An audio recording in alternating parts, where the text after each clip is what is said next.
He used to be a human who died of overworking. He then reincarnates in a new world where he eliminated demons for 300 years. Now, he is back to Earth, and with his return, he brought unexpected beings with him. This story starts with the reincarnation of our yet-to-be-named MC in a different world.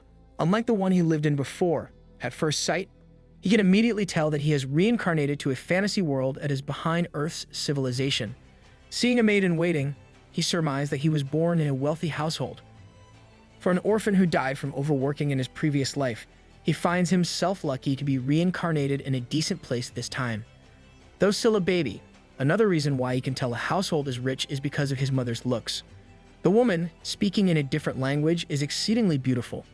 With his mother's good looks, our MC is relieved that he won't have any issues regarding his love life when that time comes. You've reincarnated, and that's what you're worried about. 3 years have passed, and he could finally look out the window and see the world for himself. He looks out in wonder, commenting on how otherworldly it truly is. His admiration is cut off short when a maid finds him standing atop a chair looking out the window. The servant worries that he might fall off and whisks him away from the window. Our MC apologizes to his nanny while thinking about how he learned that he was born into a family that's part of the Grand Duchy well known throughout the kingdom. His father is the Grand Duke of Draconia from the Kingdom of Lionheart. Wow, our MC is winning in life with this reincarnation. By the time he turned 8, he received a sword. Our MC started learning swordsmanship to become a knight of the Lionheart Kingdom. He was very enthusiastic about it, imagining how he learned sword chi and aura. That's too cliche. As an older man living in the body of a young boy, he was so excited to learn from his master, the Holy Knight Sir Gothic. The palace dispatched the knight to teach him, and their first meeting went well. As the days turned to years, our MC now curses at his master, claiming it as child abuse.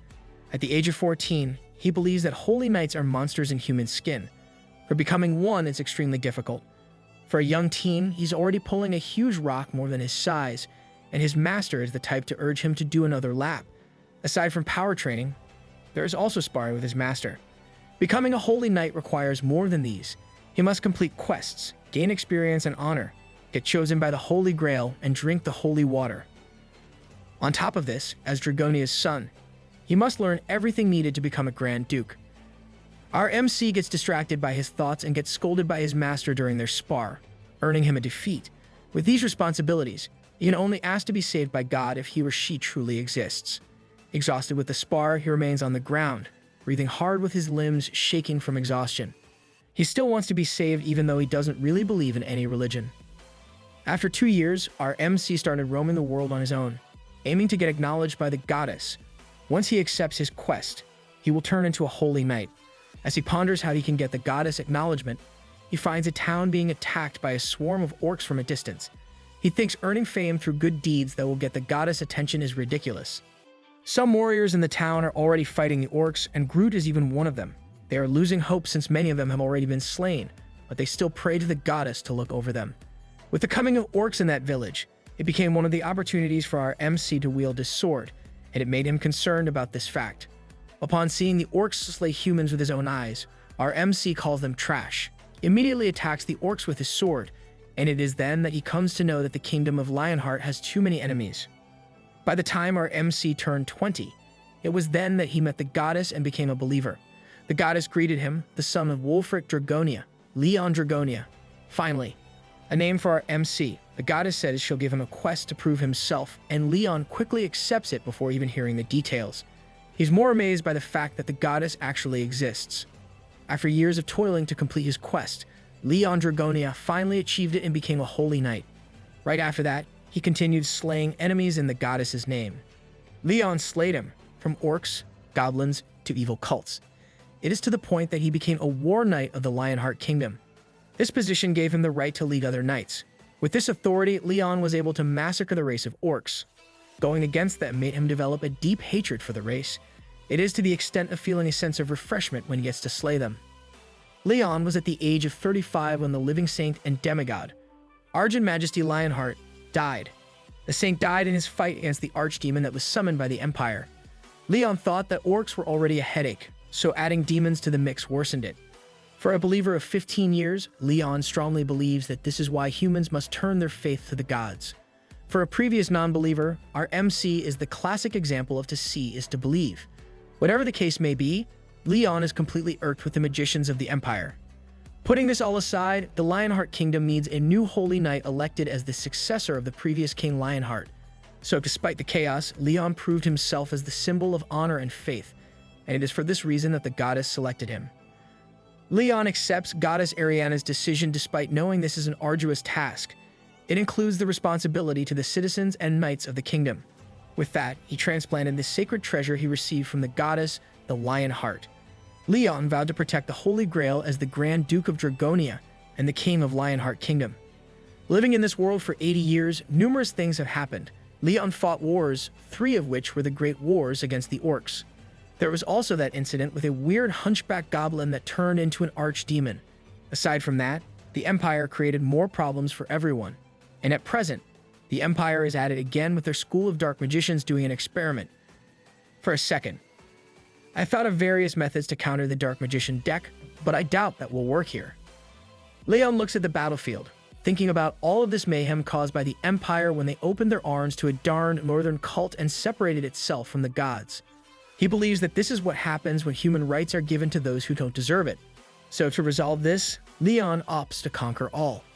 In the 96th year of his life, Leon curses the Empire and even more so of its emperor for sacrificing 3 million lives just to grant his selfish request. For a coward who says he doesn't want to die, he ends up taking his and his citizens' lives to summon the Lord of Chaos in the Empire's capital. To fight the Lord of Chaos, Leon took his holy sword that still hadn't dried from the orcs' grease from the previous year. He led the Holy Knights to another battle with the Empire. 121 years in his life, Leon continuously fought enemies, but the world is on the brink of its destruction. He did his utmost to defeat all evil that crossed his path using the divine power he received from the gods. Unfortunately, it wasn't good enough. As Leon mulls over his inability, a holy knight calls him. Leon doesn't look back, but he calls the knight, Sir Aaron, and tells him that he can be proud of his father, who died with honor. He assures his subordinate that his late father has joined the feast of the gods. With tear-rimmed eyes, Sir Aaron believes this to be the truth. Leon prays to the goddess as he instructs his troops. He urges everyone to fight the villains who have destroyed the lands, and he continues to pray for the goddess to look over them. He ignites the hearts of his subordinates to take arms against those who had taken the lives of those precious to them. Leon remains resolute in the eyes of other mortals, urging them to enrage and fight those who trample on them. At the same time, he is aware that as the Knight of the Holy, he is incapable of stopping all evil. Leon takes the holy sword out of thin air as he continues to pray, asking for guidance. He leads his people to a fight for the goddess. Hearing his pleas, the goddess reassures her beloved knight that she will be with him until the end. Resolved by his goddess words, he leads everyone to the fight against devils. It was winter at that time. The barbarian slaves met their end as meat shields, while the civilian and glorious knights fought and died honorably. It is no doubt grotesque, but this is what a war entails.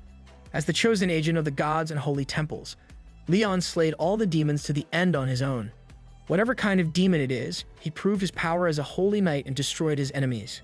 Years passed, and at the age of 217, winter continues. He tirelessly fought all sorts of enemies. Time continues to move forward. By the time he reached 256 years of age, Leon was able to destroy that last demon gate in the land. His enemies have nowhere else to escape to. Though alone, he remains steadfast in fighting against the servants of evil. Those evil beings are now stuck with him in that world, and the only thing left for them is to meet their end in Leon's hands. The demons are sweating and lamenting, for they know that Leon will make true of his world. Leon believes he isn't stuck, even if the abominable beings are stuck in that world with him. He slays each one that he encounters. It's that half-empty, half-full mindset thingy. 300 years in his life as Leon, the Night King continues to fight. It was at that time that he met other humans. One of the humans asks his companion, Hari, if she is all right. They were a bit confused at what transpired, but seeing him defeat an archdemon with one slash amazed this group of humans. Leon calls the woman courageous and motivates her to rise and continue to fight. The humans look at him with indescribable looks on their faces and ask who our king is. Leon is releasing a golden aura with a holy sword in one hand, and he's in his birthday suit. He introduces himself as King Lionheart, the Knight of the Glorious Knights and the agent tasked with the will of holy temples. Leon Dragonia Lionheart. He says all this while looking down at them. It was in this 300th year that he met the Earthlings and defeated all the demons of that world, and the Night King has returned. Back on Earth, a gate appeared in the middle of Seoul, and its rank is unknown due to its black color. The Korean Hunter Association and the World Hunter Association have asked the large guilds of Korea to join the raid of this unknown gate, but this was rejected due to the gate's unknown nature. Yep, everyone is afraid to meet their end. Because of this, the government has ordered the Korean Hunter Association to head to the gate first. This order is akin to an execution, and the Korean Hunter Association has no choice but to comply. It was at that gate that they met our Night King in his full glory. Lucky them. Someone snaps Associate Manager Hun Hari out of her thoughts. It was the guy who was with her when they entered the gate. The man, Kim Jin-soo, is the head manager of the Korean Hunter Association. He hands Hari a cup of coffee and asks her about it. Hari replies that no one believes them because the gate is a black rank with a great devil within it. Their getting back alive without any help from other guilds is already a miracle. Clearing it on top of that makes the story unbelievable, but it was all possible due to one man's existence. And that man they're talking about is none other than our Night King. He's a prime example of those people they call survivor from the other world. They were beings who managed to survive in the Gate realm. Leon is not the first survivor, for there have been such stories since the Gates appeared 30 years ago. Oh, so having a returnee is considered normal. The realm that the Gate leads to has the theme of a world on the brink of destruction or was already destroyed. In rare cases, survivors managed to go to Earth with the Earthlings who entered it. These survivors were able to keep the astonishing strength they've gained, which is why the government does its utmost to cater to their needs. At the same time, they plan the scouting of the said survivors. Hari tells Jin-soo that they must scout this survivor, whatever the case may be, for he has proved his prowess while they were in the gate. Jin-soo agrees since he knows that even an A-rank hunter has to gamble his life when faced with a high-ranking demon. Yet this survivor before them has slain it in one attack. The monster inside that gate is something even S-rankers are afraid of, and the survivor didn't just slay it. It was a total domination of power. Yep, our king made killing monsters look graceful as if it were an art form. Hearing that the survivor is of royalty from his world, Jin-soo can't help but worry about the cultural difference. Hari thinks it will be fine, and Jin-soo asks what makes her think that way. Hari blushes as she says she can tell it, based on the survivor's voice, that he's a good person. As Hari said this, Leon loudly scolded the man before him, destroying the glass window with his voice alone. With that kind of voice, our king can easily become a singer if he desires it. Hari and Jin-soo were surprised at how the glass that could even stop monsters was easily destroyed. Leon scolds the Baldy before him for dirtying the Lionheart name, and the man apologizes quickly to the king of Lionheart. Jin-soo repeats Hari's words about the survivor being a good person. Hari looks away, claiming that the issue must be cultural difference. 15 minutes before that incident, Leon is calmly sitting with a representative. He deems the experience foreign since his previous life before becoming Leon was vastly different. In his previous life, he lived as an orphan and slaved away in his 20s to earn a living. It was during that time that he died due to exhaustion. After his death, he'd reincarnated and became a knight and a king for the Lionheart Kingdom for over a century.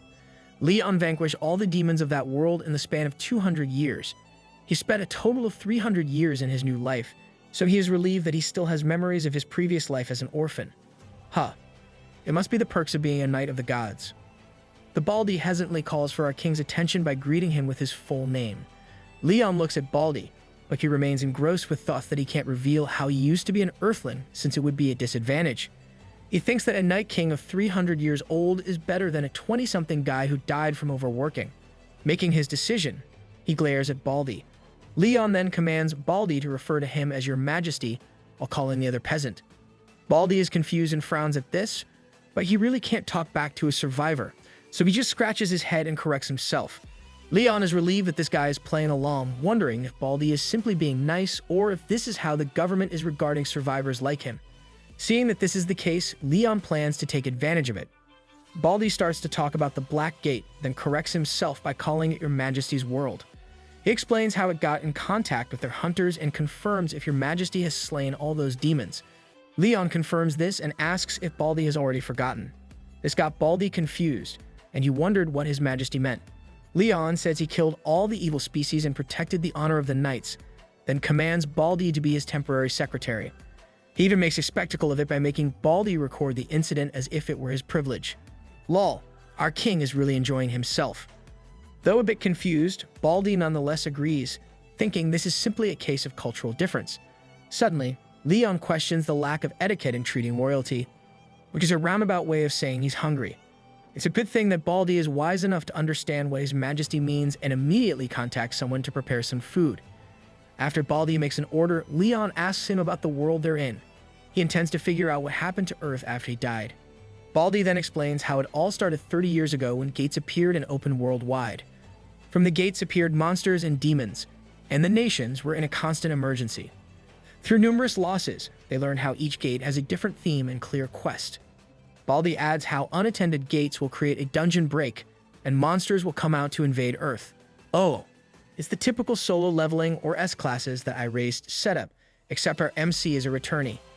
A knock on the door made Baldy stand up, saying it must be the meal. Leon gives a sound of assent while pondering how it is different in the world he just came from. Demons would typically pop up like mushrooms after a rain, while on Earth, the gates have themes and even quests. He can only think of how the humans are being trained by letting them go through trials. The door to the room opens while Baldy calls His Majesty. Baldy comes into the room with a tray with steaming food on it. He then places the food in front of Leon, who eyes the food with discerning eyes. Leon identifies the food as bone broth, kimchi, and rice, or a meal commonly called seo leon tang. Leon recalls his life as an earthling. He was a laborer who considered the seo leon tang as a soul food. He knows well that people will most likely enjoy the food they're accustomed to. Leon looks at it with a dark face, wholly torn with the temptation before him. He denies himself and questions Baldy about what the food is. Baldy answers that it is seo leon tang, also known as the soul food of peasants. With those words, Leon acts befitting to his status. He curses at Baldy for tarnishing the glorious Lionheart name. He raged for getting served with a peasant's dish. He asks if this is how they serve the royalty of another kingdom, for he is Leon Dragonia Lionheart, a royal from another world who serves as a proxy for the gods. He is the guardian of the Holy Grail and the owner of the Holy Sword and the Holy Spear.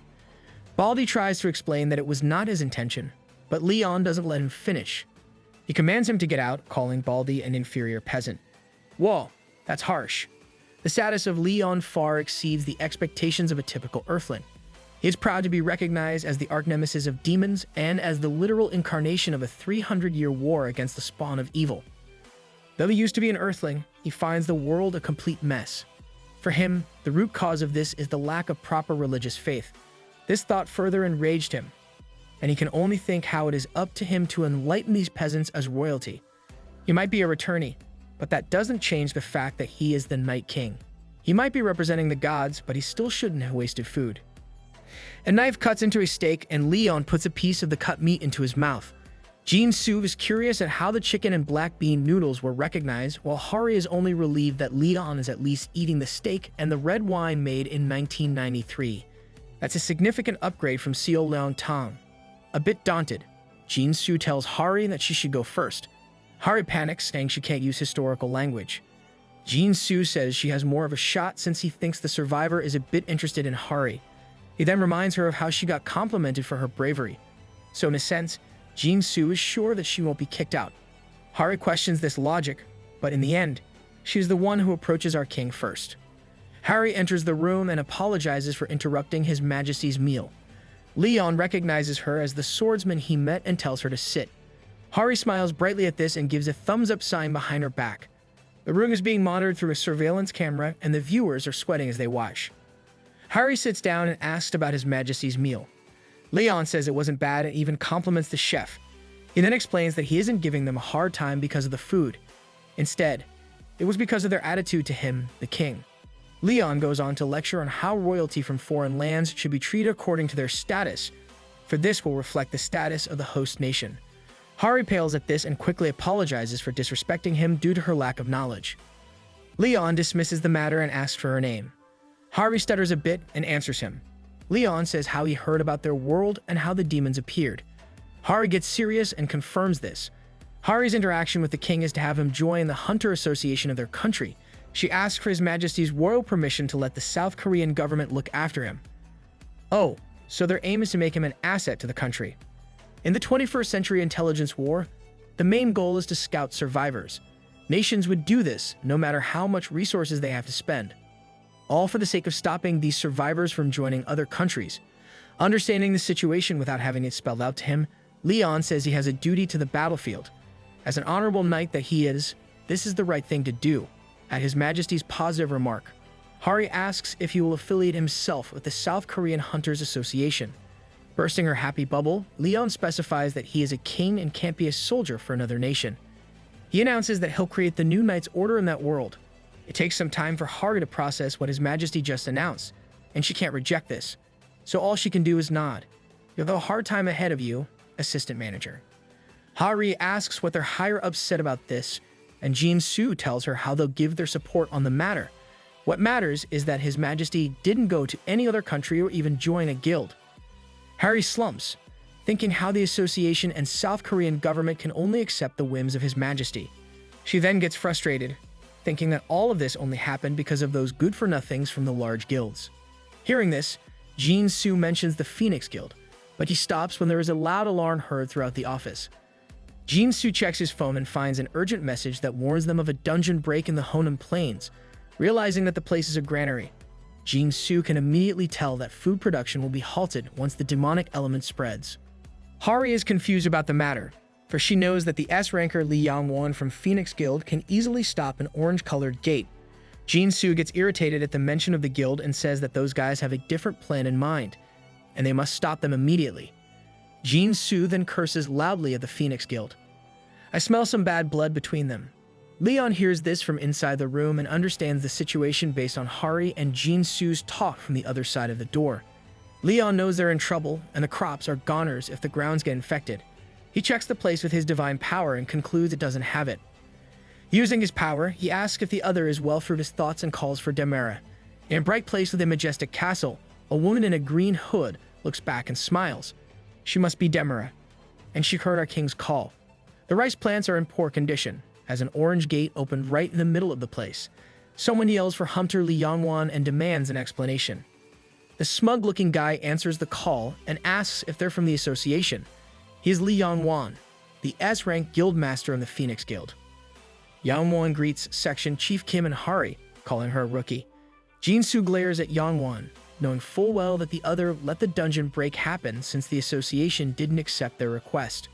Yang-won only smirks back at him. The said guild has requested tax exemption for the profits they get from the gates. The Phoenix Guild has been profiting from byproducts they gain from the gates, on top of the magic crystals and materials collected from monsters. What they want to happen is to get exempted from paying the 1 trillion tax. Jin-Soo is irritated since the large guild already has a lot of benefits, yet they can stoop down this low just because their request was rejected. Hari yells at the urgency to close the gate. It has already been a week, and leaving it that way will worsen it. Yang-won looks away with a smile, saying he is well aware of this. He even adds how the authority of the auction gate will be given to someone else. But Yang-won points out that he can't do anything since his members are injured, and they can't raid in that state. Dude, everyone here has eyes. We can all see that they're all well with all those nasty grins on their faces. Yang-won claims they'll try to do it tomorrow, but there is no sure outcome. This response angers Hari, questioning his lack of patriotism and compassion despite knowing fully what will happen once Hama Plains gets infected. With a crazy grin, Yang-won claims ignorance on the matter. Yang-won then asks why she is being childish when he even told her from last year's draft that justice is money and power in their world.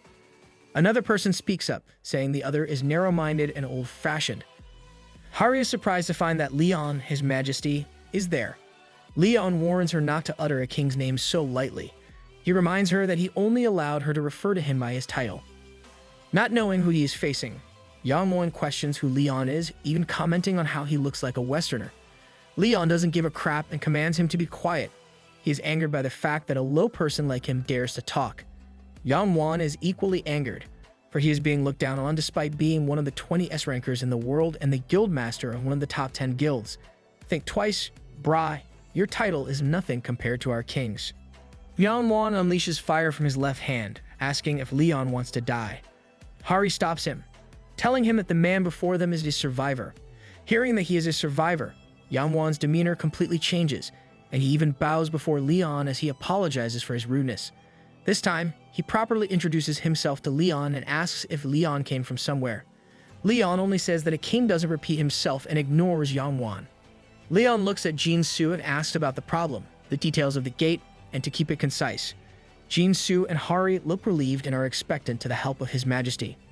Hari quickly explains that a dungeon break lets a significant demonic element out, infecting the land. For an area like the Hama Plains, it means that crops won't be able to grow in the contaminated land. And this is the current situation of the plains. Leon walks around and asks for their solution. Hari answers that purifying the area, clearing the dungeon, and getting rid of it is the solution. Leon stops walking and says he understands now. The main problem is the infected land and the growing gate. He then instructs them to call their forces. Leon then announces that once the raid limit for the small fries ends tomorrow, he's talking about the Phoenix Guild. He, the king, will personally take over. Hari is now completely relieved that they'll be receiving the help of a survivor. But Leon is not yet finished. He states that as a king of a foreign land, he can't do as he pleases in a territory that's not his. He requests the permission of the king of that land. Hari is entirely stumped and says she thinks it's okay. Still, His Majesty won't budge, saying they must follow legitimate protocols. Our king is a stickler for rules. Leon then mentions how Hari can call herself a knight when she can't abide by the laws. He shouts and urges them to send the message to their king. Looking at this spectacle, Yang Wan can't help thinking this guy's worse than him. Left with no choice, the association contacted the president of South Korea and was given permission. Night came, and Hari said they'd done the preparations that His Majesty requested. She asks what His Majesty's plan is with it, referring to the straw doll she's holding. Leon looks back at her and says they need to purify the land. Hari is a bit surprised and asks if this will be done using the straw doll. She recalls how His Majesty requested two things. The first is the straw doll, and the second is that it should be made by a woman who has given birth. Leon looks in a shelter filled with women who are creating dolls. Some of them are accompanied by their spouse. Leon instructs everyone to show him the dolls they've made. It's basically a straw doll-making competition. Leon looks at one doll, saying it's impossible. He ridicules the created doll and destroys it with his power. Another chicken-looking doll receives the same fate, while another woman is even called foolish for her creation. Wait, Hari made that. Does that mean she has a child? Or did she just join for fun? A pile of rejected dolls lies on the floor, but the 89th woman catches Leon's attention. It was an old married woman who created a charming doll. Leon asks the woman how many children she has given birth to. The old woman smiles as she answers 12, and Leon doesn't hold back on his compliments for the old woman. He even kisses the old woman's hand with respect. He apologizes for his lack of expressing his appreciation for her deed, making the older woman chuckle. With the doll in hand, Leon approaches a small makeshift table with a candle and places the doll on top of it. Announcing that the conditions have been met, Leon takes the Holy Grail out of his inventory. Call in for the Mother of the Abundant Land. He begins his incantation on how the people of Earth are offering the doll of harvest and asks for its acceptance. A bright light flashes out of the Holy Grail. As the light disappears, the Grail gets filled with water from the bottom. Hari is surprised by this phenomenon. The water overflows from the cup, and some water drops even float into the air at the rising sun. As red light tints the clouds, it is the dawn of a new day. But unlike any typical day, this is the start of a special day. The water drops enter the doll, bringing it to life and making it stand independently. The doll then speaks, calling Lionheart her child. In turn, Lionheart bows before the doll and greets Mother Earth, Demira, the god of life and fertility. Whoa, so that's what the doll's for. This was the day that divinity descended the land. Demira announces that the new land is also being invaded by evil, contaminating the land. Leon confirms this and adds how divinity doesn't exist in that land. He even apologizes for how some dirty swines might sully her eyes, making Yang Moan gape at him incredulously. Well, you are a filthy swine. Demira reminds Leon that ignorance and greed can't be judged as sins, and these are the built-in characteristics of a mortal. The doll looks up at Leon and asks him about his plans. Leon pauses and closes his eyes as he says it is easy to blend amongst the swordsmen, but the conqueror's authority is divine. He promises to Demira that he will ensure that duty and authority will be equal in that land, for he will teach and lead them to the correct path until a new pantheon arises. Demira then asks what favor he will ask of her and adds that they are always ready. Leon asks Demira to aid the people of that world, though he thinks she may be unwilling. He asks her to purify the lands they're in. Demira reminds him that he is her temple's head and their champion. Demira stretched out the doll's hand, and water started to drip from it. Demira announces that though this earth is not a part of her, she will still spread her divinity in that land and substitute the earth with her flesh. This goddess is genuinely generous, even for those who don't deserve it. The water from her drops, along with her intention. Demira announces that everything that walks on that earth will be their champion's ally. The small drop of water splashes to the ground, and a bright light shines upon the plains. The dull-looking plants are starting to change their color. There is no doubt that a miracle is happening before them. Leon commands everyone to watch and learn, calling out their ignorance. He shouts out that that world is now blessed with divinity. Before them, all crops had turned golden. Leon reminds everyone there that giving birth and prosperity is the living's righteous duty. Everyone is overwhelmed by the sudden change in the land as Leon announces that the fertile land serves as the eternal promise. Yanwan looks at the land in disbelief. He is unwilling to lose just like that, so he tells everyone not to be deceived. "Ha, please give up already, dirty swine." He says that crops grown from magic are toxic, reminding everyone of this common knowledge. Leon glares at him for his ignorance. He says that the crops were blessed with divinity. To judge it as poison is pure blasphemy. Yanwan is ticked off, calling the straw doll stupid, but Leon doesn't let him finish his sentence. Leon says he can only forgive his ignorance once and warns him not to sully the goddess with his tongue. The deathly glare from Leon makes Yanwan falter, but he still won't back down. Yanwan's plans are getting ruined because of this survivor, and he went so far to reach that point. He intends to expose the survivor's lies. To do so, he claims they need to prove it. He asks for Leon's cooperation, even saying that it is all for the sake of those people who will eat the crops. Yanwan intends to do this to frame the survivor as a fraud, and he provides an appraiser. The appraiser announces that he'll begin and use his ability on the crops. What he sees completely surprises him. A system window appears, stating the crops are blessed rice with a rare rank. On top of that, these crops can actually cure Tier 3 diseases if they are repeatedly consumed. The appraiser was so surprised that he announced the details loudly, even the part about it being able to cure cancer. Goodness, we really need that in our world. Where can we get it? Harry asks if this is the truth, and the appraiser says he's speaking the truth. Jinsu thinks about it and instructs to have someone go to the chief's house and get a pot. After some time, right in the middle of the field, they cooked some rice. Jinsu was struck as he tried eating the rice. A notification window appears before him, telling him that he ate the rice made from the blessed rice plant, increasing his stamina and mana recovery rates for 8 hours. Looking at it, there is no doubt that it is a reinforcer. That buff is a total cheat. Jinsu continues to eat while thinking about how rice can be similar to a reinforcer that costs 3 million won per bottle.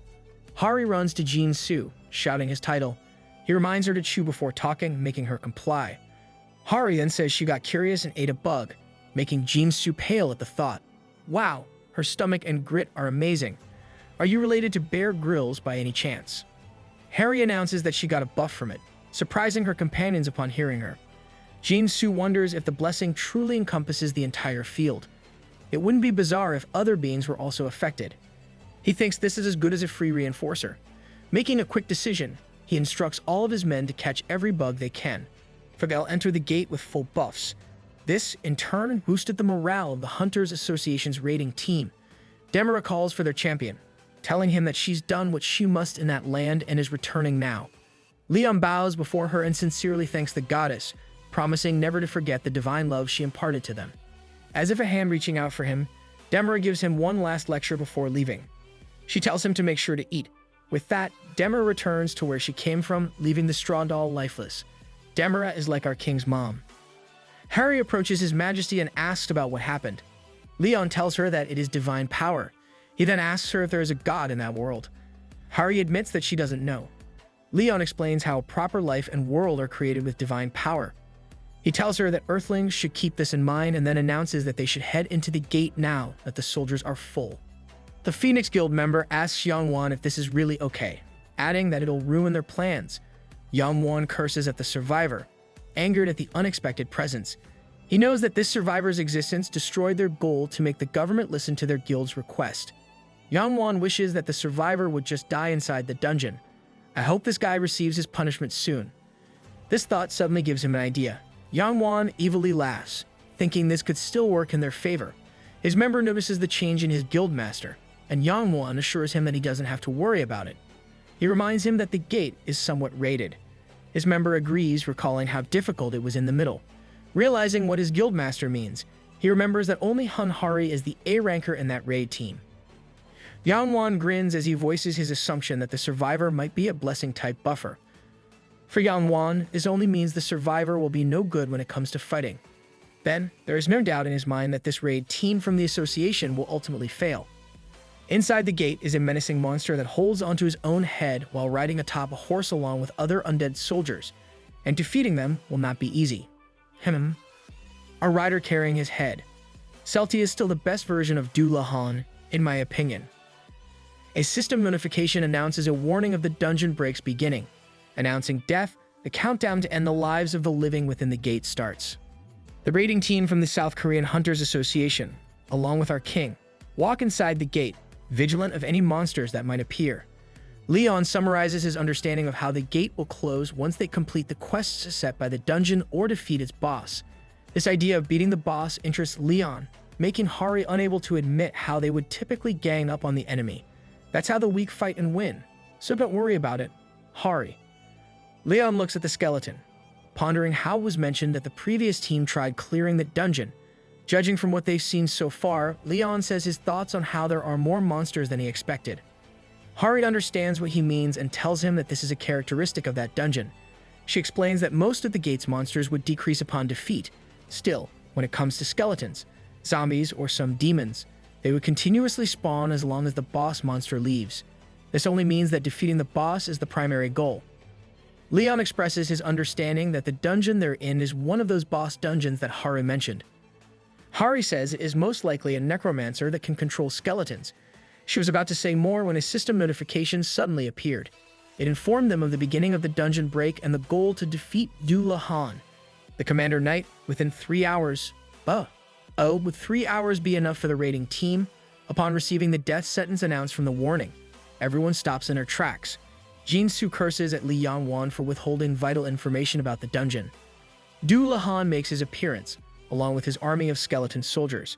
The raid team was overwhelmed by the number, and one member asked Jin-Soo if he should distribute the potions. Jin-Soo instructs him to focus on giving these to the upper-rank hunters in their team. They got into position, and Jin-Soo asked the member, Mashik, about the number of the enemy archers and mages. Mashik uses his skill and determines that there are 30 archers and 2 mages. Hearing this, Jin-Soo quickly instructs anyone with a sniping skill to take care of the long-range enemies and those with shields to stop the mob from advancing. He wishes everyone good luck, and the attack between the two groups unfolds. Jin-Soo defends as one skeleton strikes. He can feel the attack's impact, determining that the enemy is stronger than expected.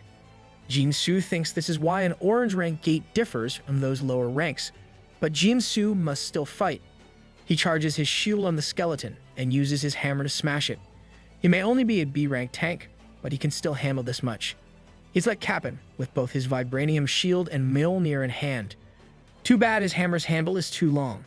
A flash of light catches his attention, and he sees 2 skeleton mages casting advanced spells, intending to distract them. Jin-Soo yells loudly to catch their attention. He successfully attracts the skeleton mage, and he becomes the target of their casting. A magic missile blasts to where Jin-Soo is, surprising his men. He assures them he is fine, reminding them how expensive his gear is. Jin-Soo suddenly comes face to face with Dullahan. The Commander Knight strikes at him. Jin-Soo tries to defend with his shield, but the impact is too much, so he flies off. Jin-Soo groans and coughs, managing to survive the attack. Hari shouts for him with worry, while another member says they must save him. The other member asks the assistant manager if the reserve forces should make their move and help. Hari clenches her teeth as she thinks hard about it. She believes the reserve forces are meant precisely for this and intends to help. Other hunters are faltering at the fast chain attack of the Dullahan's greatsword. Hari looks at His Majesty, thinking of how this man defeated a great demon on his own. She calls for his attention and asks for help. Leon only looks at her blankly and announces that a king never joins a small battle. It is a small battle compared to the wars he fought before. His Majesty's statement confuses Hari, but Leon only tells her to look for ways to build her honor. Leon frowns at her for even thinking he'd help take care of Bones. He then lectures her on how rude this is for the goddess, saying he can't watch this kind of thing anymore. Hari was shocked by what His Majesty said. The member of the reserve forces asks her what they should do now. Knowing she can't waste time, Hari makes her decision, stating that this person has no plans to help them after all. She observes how His Majesty only seems to be interested in the Dullahan. Leon mutters to himself, thinking how the undead can move like they are now. Hari decides to take care of Dullahan first and announces her intention. She instructs the others to support Section Chief Kim and the others. Hari dashes towards the enemies and uses the skeletons to jump to where the Dulahan it is. She doesn't hesitate to strike at the Dulahan, creating an impact. Hari is surprised that her sudden attack was blocked using the Dulahan's greatsword. Disdained, she still plans to use this situation to separate the Dulahan from the other mobs, but she is suddenly faced with Dulahan's head. The move surprises her, and Hari only then realizes that the boss threw its head to block her view as the enemy clenches its fist. She wonders what kind of undead fights intuitively like this. Hari tries to defend with her sword as Dulahan throws a punch at her. Like Jinsu, she flies off and hits the rocks. Oof, that's gotta hurt. She manages to survive the attack and coughs. Though relieved, she is once again faced by Dulahan. The good thing is she accomplished her aim to separate it from the others. She prepares to attack and apologizes for her skill range being too large. She unleashes the attack, creating a big explosion where she and the Dulahan are. The dungeon boss grunts at the explosion. It screams and swings its greatsword around. As if gaining enlightenment, Hari prepares another attack that aims to finish the Dulahan. She dashes in to strike, but she is once again blocked. The enemy purposely used the blunt of his sword to stop her attack, even leaving a red-hot mark on its sword. Hari notices the stance of the enemy, knowing what comes next. She clenches her teeth, expecting the incoming attack. Out of nowhere, a clapping sound can be heard in the dungeon, and a loud voice expresses its admiration. The owner of the clapping hands compliments the great sword display using one hand, saying that he must be a noble knight at some point. It was, of course, none other than our eccentric king. Leon apologizes for mistaking this great knight for a lowly undead. Leon shouts at the unknown knight and introduces himself as the king of Lionheart. Weird as ever, he even gives the Dulahan the right to challenge him in a duel. Hari is confused about what is happening, but what His Majesty did was able to stop the unfortunate end of Hari. Leon walks to where they are and says there's no need to have more of their troops injured. With all elegance, he announces that they should end all this fighting with a noble duel between them, as knights do. Hari, Jinsu, the others, and even the undead stopped in their tracks at hearing this. The humans were, of course, thinking that what His Majesty was proposing was something preposterous. But the Dulahan pauses as if thinking of this proposition. He then lifts his head and uses his hand to make it nod in acceptance. Wait, what? That actually worked. Heeding the decision of the Dulahan, the skeleton soldiers backs away and makes space for the duel. Leon compliments the Dulahan for being a knight with honor and tells the enemy boss to let go of his head as he takes his own sword from subspace. Leon says he knows the enemy uses two-hand swordsmanship, and even adds that it won't be a proper duel if it fights with only one hand. It's no wonder that our king can tell since he's also a knight. The Dulahan gives it some thought while Hari approaches His Majesty and tells him that the Dulahan won't die unless it is beheaded. Leon asks if this matters with an expression that smugly says it isn't. Hari can't talk back to him even though it is indeed vital. Hari wonders how His Majesty intends to win without beheading Dulahan. Dulahan makes up his mind and hands his head to one of his skeleton minions. Leon looks at Hari and tells her it doesn't matter since the duel is decided by the knight's honor. The other raid team members remain wary of the other skeletons while Leon stands before Dulahan. To officially start the duel, Leon introduces himself as the first knight of the Goddess of Light and Justice, Dragonia's Archduke and Lionheart's Lion-Hearted King. Unable to speak, the Dulahan gets into position as Leon authorizes the Honorable Knight and their duel. They're earnest in this duel. I really thought Dulahan would reject it. Dulahan makes the first move while Leon simply stands with one hand on his sword. He raises his greatsword to attack, unlike Leon, who remains calmly standing. The enemy strikes with all his might, but like before, Leon is composed as he parries the attack with his sword. It only took a single move for Leon to make Dulahan's greatsword fall to the ground with a loud thud. The enemy is surprised, but Leon only says once as he points his sword at Dulahan. The enemy jumps back, understanding what the intruder meant, and again gets into position to attack. Dulahan swings his greatsword widely this time. Hari is worried for His Majesty, but this worry is unnecessary. Leon tells the enemy that his steps are too light, and in an instant, the Dulahan falls to its back with Leon's fast movement. What just happened? Most of the raid team is shocked, and Jinsu asks if anyone has seen what just happened. A member is a bit confused, wondering if he didn't take a hit, unlike them. Hari is amazed by what she saw, and Jinsu asks if she saw it. Hari is the only living audience who understood what transpired. Hari was amazed, for she saw His Majesty change the weight balance as the blade touched, followed by a crosscut. No one she knew would dare to do something like that during a fight. Oh, thanks for the explanation. Hari. The Dullahan gets up while Leon once again points his sword at it, saying twice. He then tells the enemy to get back into his position. Hari thinks this is only possible since his majesty is quite overpowered. For the Dullahan, it has been a very long time since the last time he met another knight who treated him like a fellow knight and even got to duel properly. As they continued to duel, it did not escape the Dullahan how this might be a trick to escape the situation, especially when asked to get off his horse. But this assumption is nonsense, especially when one looks at the knight he's against. Judging from the other's posture and look, there is no doubt in Dullahan's mind that this is an experienced knight who has already fought numerous battles. The man before him has starry eyes filled with honor and prestige. Dullahan is truly a knight. He even describes our king with such chivalric romance. Leon announces that he'll try to take the sword attack, so the Dullahan does another swipe while Leon parries it with one hand. Leon overwhelms the enemy with his strength and lightly taps his sword to the enemy's armor, saying thrice. At this, it is undeniable to the Dullahan that Leon is the pinnacle of the knight who fights with honor. Yep, our king just proved that he could take the attack without any fancy sword tricks. Leon asks his enemy if he will proceed, while Dullahan thinks of this knight before him as the king of knights who must be admired and challenged. Dullahan gets into position despite losing his will to fight using necromancy. All he wants is to continuously fight in a duel with this knight. He wants to do this properly as a knight himself. Dullahan rushes in and attacks again, while Leon similarly blocks all attacks with his sword. Using only his blade to fight this knight before him, Dullahan recalled how he fought famous knights the same way before. He recalled the time when he traveled the world with honor and the things he had long forgotten. The fight moves forward, and Dullahan's greatsword even flies off.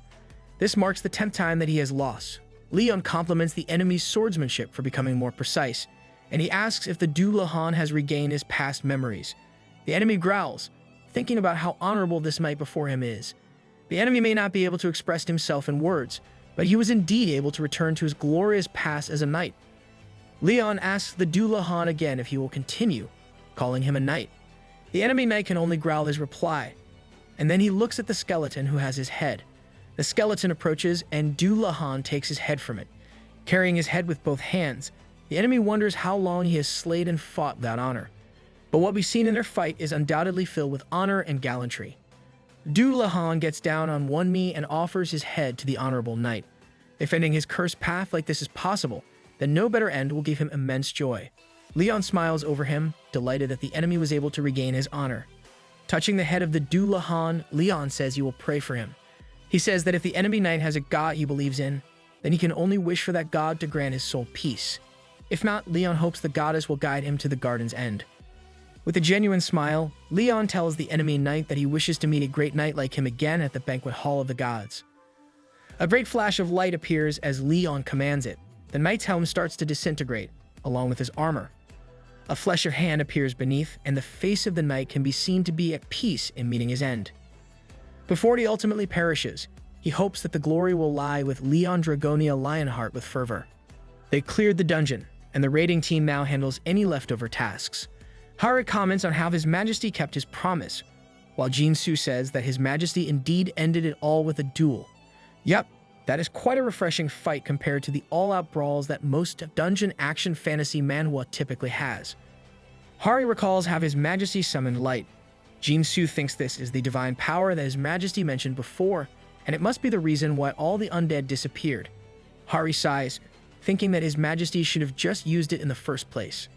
Hearing their conversation, Leon says that if he did that, then the honorable knight would have died as a necromancer.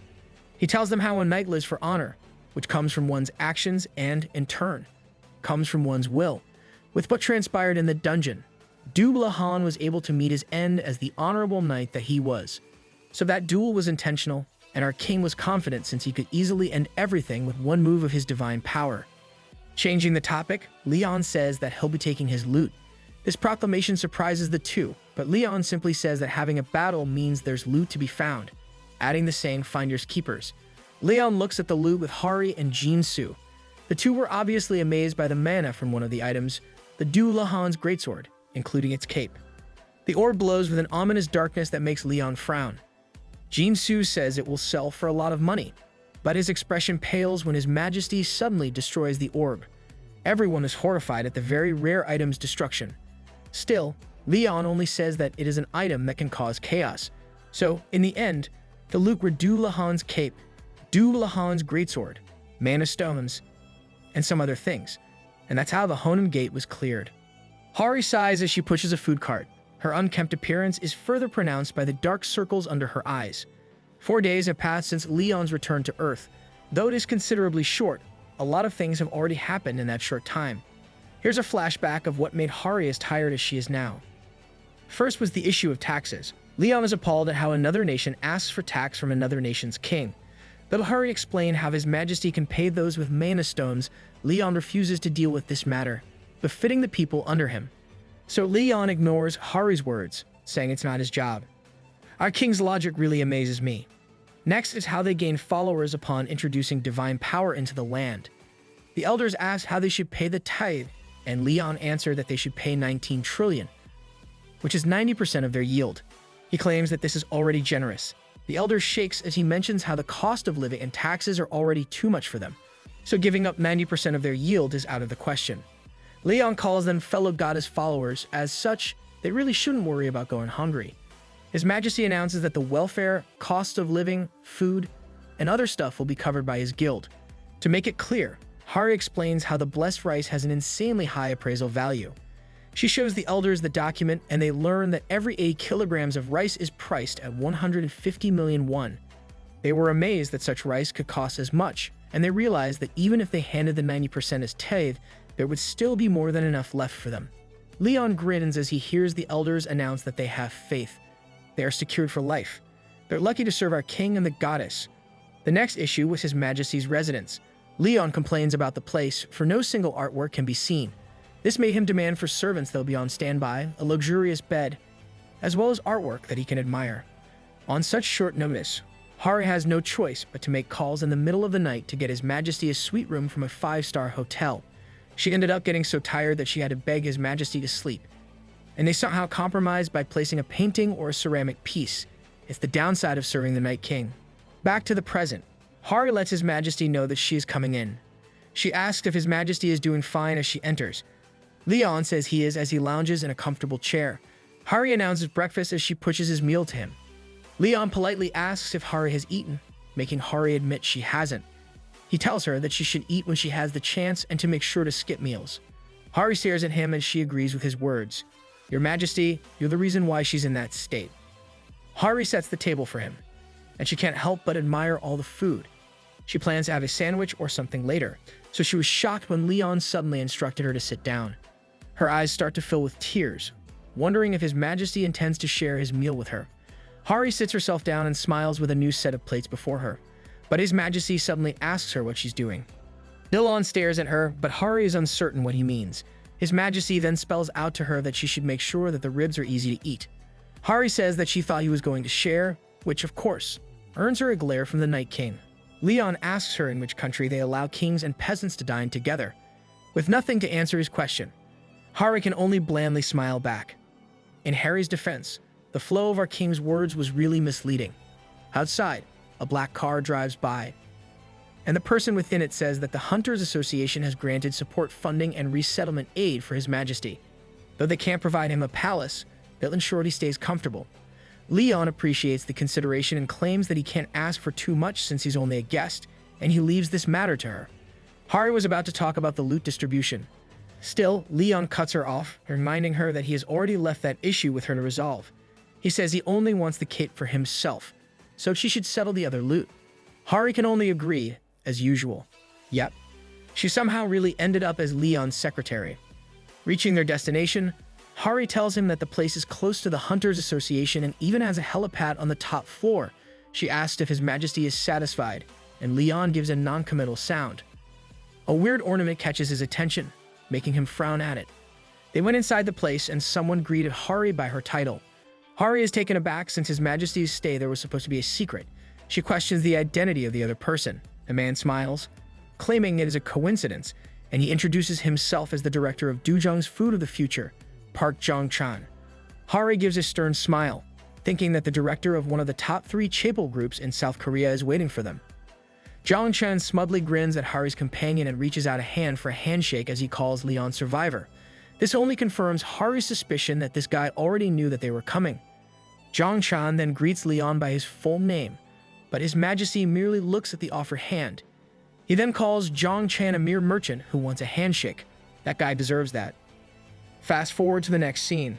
Hari says that the place provided to His Majesty is for a year, and the association will handle its utility and rent so he can rest easy. She then tells him that there are room service and cleaning maid services that he can utilize. Hari is actually relieved at what happened earlier. It is the protocol to keep information about survivors top secret. So in the situation with Park Jong-chan, whose intent is unknown, Hari is immensely satisfied with how His Majesty ignored the other man. Curious if His Majesty knows, she asks him if he is aware of why the other man visited. Leon answers that a merchant wants only one thing, and that is profit. Hari thinks about it and realizes that His Majesty is pertaining to the blessed rice from the Hunan Plains. There were some holes in the information management due to the urgent situation, so a streamer took advantage of that and filmed what happened. The association did ask the guy to delete the video. Still, when Hari checked her phone, it was re-uploaded by a streamer called Farmer Mr. Park. And that means there will be more people who will visit our king for the same reason. At that time, another guy is watching the same video and curses. He is pissed at the arrogance shown to him, and he asks a staff member if the effects of the rice are true. The man in eyeglasses confirms this while bowing. Zhang Chen remains skeptical, saying that it wasn't even tried on humans, and questions the guarantee of its effectiveness. The guy was unable to answer, so Zhang Chen's secretary said they went to meet the rice field owner to get more information. At that time, they discovered how a dying dog recovered and how chronic inflammation and sinus infections were even cured after eating that rice. The same goes for all kinds of minor and major diseases. Though they couldn't gather data from human testing, it is good enough to say that it was already proven by the people who ate it from the same village. Zhang Chen grins at this news, but when he remembers that psycho, he can't help but be irked. To be called a mere merchant despite his position in the Dujung group is a big hit on his pride. His secretary reminds Zhang Chen that they must get that rice, and the director agrees. This means he must meet that guy again. He grunts angrily for being looked down upon and ridicules the savage survivor. Zhang Chen suddenly grins, thinking that Leon is just like any other survivor. He generalizes that all survivors believe that the world they're from is the best. With a menacing smirk, Zhang Chen announces his intention to overpower the savage survivor with culture shock. In your dreams, merchant. Leon has set 3 goals ever since he returned to Earth. The first goal is to spread the faith in divinity. While there are gods and followers in the world, divine power doesn't exist. From Leon's experience, a god must embrace the faith and bless the world, but this doesn't happen in that world. To gain divine power, a new faith is crucial and requires followers of the new god. Leon's second goal is to remake the Knights Templar. In that world, no group uses divine power. While Leon is considered a demigod due to his status as the guardian of the Holy Grail, the Knights Templar can be regarded as saints. They serve as the knights of gods who can use divine power and eradicate evil. Leon's last goal is to eliminate all evil on that land. This, of course, requires recovering divine power and creating the Knights Templar. Our king's final goal is basically the same as his goal from his previous world. Leon mulls over these, thinking about the necessary actions and if he's hoping too much from a place like the Earth. It may be the case, but Leon knows he still must fulfill his duties. Hari calls him out of his thoughts and informs him how someone requested an official meeting with His Majesty. Leon thinks it over and says he'll hear them out since they've done the required procedures. Leon sits on a sofa with Hari standing near him. Zhang Chen arrives with other men and a big case. Zhang Chen thanks His Majesty for granting them an audience. Leon doesn't reply and merely looks down on him despite sitting on a sofa. Zhang Chen kept smiling even though he cursed at His Majesty deep inside. Zhang Chen claims that he brought a small gift this time. One of Zhang Chen's men places the big metal case before them, and Zhang Chen offers his gift with a smile. The merchant thinks the savage survivor would be shocked once he sees that the director has brought a top-tier luxury item. He already imagines how the savage would react to it and intends to make Leon beg him to be his manager. I can already see where this is going. Leon accepts it since the merchant somehow made an effort. Zhang Chen is surprised that the savage claimed to take it as if it is an honor for Zhang Chen that he's even accepting it. Zhang Chen maintains an amicable expression despite the boiling anger in his head, trying to change the power flow of the meeting. Zhang Chen says His Majesty should take a look first. Leon makes a disappointed sound, finding it tedious to explain etiquette. He simply commands Hari to open that thing, and Hari complies. The big metal case opens at Hari's touch, surprising her with the contents. Sure of his win, Zhang Chan laughs a bit and tells about their group's most elite weapons. He invites His Majesty to choose what he likes from the selection. Hari is clearly surprised since she knows all those unique rank weapons are crafted by the Dujun group's master craftsman. Zhang Chan grins and confirms this. He then mentions how he learned that His Majesty plans to work as a hunter and hopes that the weapons would be of help to him. Hari is taken aback by the fact that the director intends to hand it out as if it is a small matter. She is well aware that these are weapons that can't be bought with money, and she knows this from watching YouTube videos as a student. But, as we all expected, Leon frowns at the merchant and asks where he is supposed to use those low-rank weapons. Ooh, burn. Zhang Chan and Hari can't hide their horrifying shock at His Majesty's question. Hari asks what His Majesty meant by low rank, and Leon patiently explains it. Leon says a good sword is created with the star's aura or the holy blessing. He then asks them if they only use weapons meant for hunting beasts. This confuses Zhang Chan, making him wonder if weapons must be dried out and preyed upon. This reaction doesn't go unnoticed, and Leon calls out the merchant for being unfaithful. Zhang Chan quickly claims that it is a misunderstanding. Leon lets it go, saying that it is only typical of a merchant to show off their wares. Our king suddenly claims those weapons are only good for killing farm animals, but he will still try them out. He takes out his holy sword from subspace, making everyone else amazed. Zhang Chan notices that it's an old sword, making him think that he's being underestimated by the savage. Our first guy in this manhwa who can't understand the saying, "Don't judge the book by its cover." Zhang Chan tries to keep his smile and says he would like to see what His Majesty's sword could do. Zhang Chan calls on Hari and offers her to try one of the weapons. This chance surprises her, so she looks at His Majesty, and Leon merely nods. Hari looks at the selection and chooses the weapon she's admired for 4 years. It was the craft of Master Craftsman Park Jinchiol, called the Dawn. She admires the sword, feeling its immense power. She asks His Majesty if she can really use it, and Leon replies that she doesn't require permission to swing a toy. The comment irks Zhang Chan, making him curse Leon in his head. Leon holds up his sword while Hari gets into position. Hari gathers fire energy on the blade while Leon nonchalantly holds onto his sword. Hari raises the sword in all seriousness and strikes at Leon's sword. The sword cracks and breaks off, shocking Hari and the other men in the room. The dawn is broken, while Leon's sword remains whole. Poor sword, it's that merchant's fault that you're broken. Leon tosses his sword into the air and puts it back into his subspace, claiming it was a waste of time. He announces to shorten the meeting duration, giving Zhang Chan 3 minutes. The director falters, still shocked by what happened. But as a businessman, he collects himself. Zhang Chan then announced his desire to have patent rights on the rice grains. Leon boredly looks at them. Zhang Chan quickly explains that they will pay him, saying their calculations led them to the value of 180 billion won.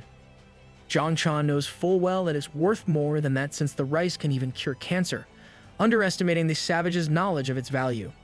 His Majesty asks if he intends to buy the rice with money. Zhang Chan gets ahead of himself, believing he has won despite losing the Dawn's sword. Zhang Chan confirms Leon's question and even starts mentioning contracts signing about the monopoly of the product. For a businessman, he really has poor judgments. Zhang Chan offers to raise the price a bit, but Leon doesn't let him finish and calls him an imbecile. Leon is angered by the fact that Zhang Chan just insulted divinity.